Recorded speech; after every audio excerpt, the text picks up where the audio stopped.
Le référendum d'initiative citoyenne. Comment ça marche?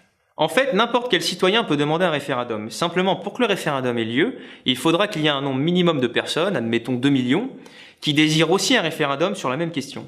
Dans les faits, cela fonctionne comme une pétition. Les citoyens lancent des demandes de référendum et les gens les signent. Quand les 2 millions de signatures sont atteintes, le référendum a lieu. Alors concrètement, des référendums, il en existe 4 types. Le législatif qui permet de proposer une loi au vote de l'ensemble des citoyens. L'abrogatoire qui permet d'annuler une loi. Le révocatoire qui permet de virer un membre d'une institution. Et le plus important de tous qui est le constituant, parce qu'il nous servirait à modifier notre constitution.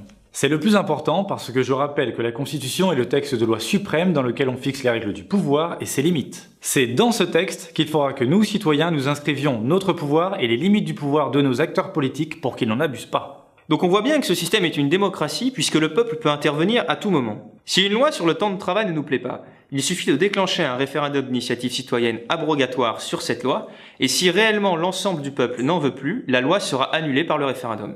De même, si l'opinion publique estime que la présence de certains produits toxiques ou cancérigènes dans l'alimentation est trop dangereuse, il suffirait de proposer un référendum d'initiative citoyenne législatif qui, s'il est approuvé, mettrait en place une loi interdisant la vente de produits contenant ces substances toxiques ou cancérigènes.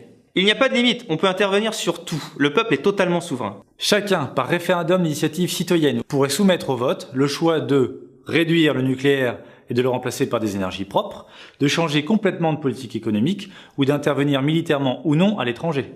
Tout ça, ce ne sont que des lois, que des choix, que des traités à adopter. Il n'y a aucune fatalité.